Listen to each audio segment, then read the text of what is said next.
New reports of Donald Trump isolated in his final days. The Post describes his inner circle completely shrinking. He lashes out at those who remain. He's basically, according to the Post, just watching TV, which means, of course, he's also abdicating his job duties, whether it comes to the national crisis of COVID or meaningful follow-up to the insurrection at the Capitol. Remember, he still has, as president, an oath, a sworn oath to protect the nation. He's also lashing out at everyone from Rudy Giuliani, who, of course, was loyal to the end, but he's now instructing his own aides to ensure Giuliani is stiffed and not paid for legal services. He's also angry with his press secretary, as well as Laura Ingraham. He doesn't think they're supporting him enough. Business partners are fleeing. Tech titans have been shutting him down, while Senator McConnell is openly discussing the possibility of purging Donald Trump from the Republican Party with that pivotal Senate vote we were just discussing. We turn now to a friend of the beat, the Art of the Deal co-author, Tony Schwartz. Good to have you tonight, Tony. Good to be here, Art. What do you see in this stage of the dwindling Trump presidency? Well, it was always a race for Trump between whether he would destroy us or destroy himself first. And I truly didn't know the outcome of that race. We seem to have finally gotten an answer. He's going to destroy himself first. Although my older daughter did remind me that Hitler failed in his own coup in 1922 in the beer hall push in Munich, and he was able to rise again. So I'm not comfortable ruling out, counting out Trump completely.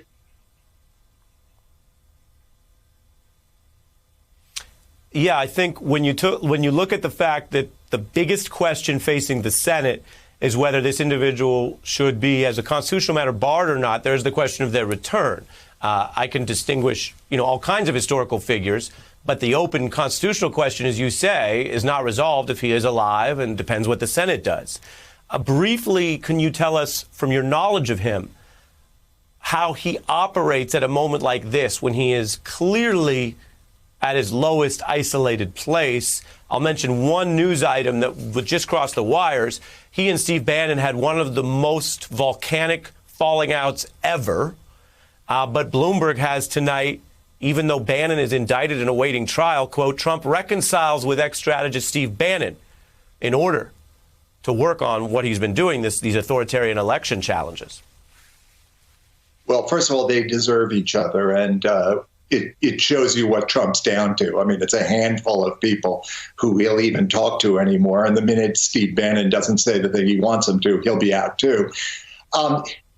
What Trump is doing right now is he's moving between rage and delusion. Be very clear, this is unprecedented for him. It's never been so clear that he has a loss. So we don't actually know what happens to a person for whom this is the outcome. But he moves between rage and delusion. Rage is the only rage is the only emotion available to Donald Trump. He doesn't traffic in other emotions. And delusion is in the form of the fictional world that he's created and lived in throughout his life. But it's less fictional reality for him now, more rage, less capacity to believe his own lies. Yeah, and that's a reminder, again, on the side that a lot of people have to care about because he still has the nuclear codes for 6 more days. What happens to an individual at this breaking point when he has, as you say, fed off lies and delusion for so long? There is some pressure there. Now, I don't know if we're through the worst of this. You mentioned we don't know. I do think it's vital that we learn as we go. Longtime viewers, Tony, will recall you strongly warned about Trump during the 2016 race. And you drew on your past knowledge of him. I want to just take a look at some of your insights, as well as a few memorable moments we've shared here amidst all the news.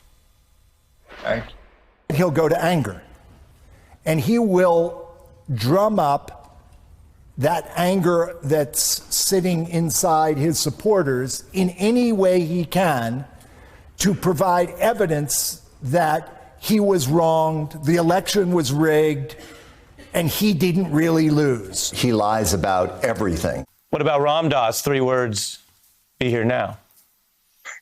Be here now. That's another good 3 words. I have 3 more words for you. Are you ready? I am. We got to go. It reminds me, Ari, of a favorite rapper from the 60s, Joni Mitchell. The real question is, will he end up destroying himself or us first? When Trump loses the election, he will never acknowledge, he will not concede the election, and he will never acknowledge that he lost the election. He admits nothing, never admit anything, never say you made a mistake, just keep coming. And if you lose, declare victory.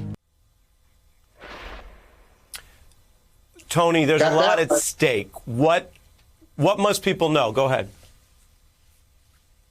No, I look at that and I realize how much of a burden I've carried for my role in this for the last 4 years, and I do feel as if a certain weight has been lifted from my shoulders, at least to some degree. So there it is. And briefly, when it comes to processing warnings, what do people need to know now, both not just the 6 days, but whatever comes next? Well, you know, what I think he's done, his legacy is that he's unleashed and sanctioned in his supporters a level of violence that will very likely rise during the next 4 years, and perhaps dramatically so.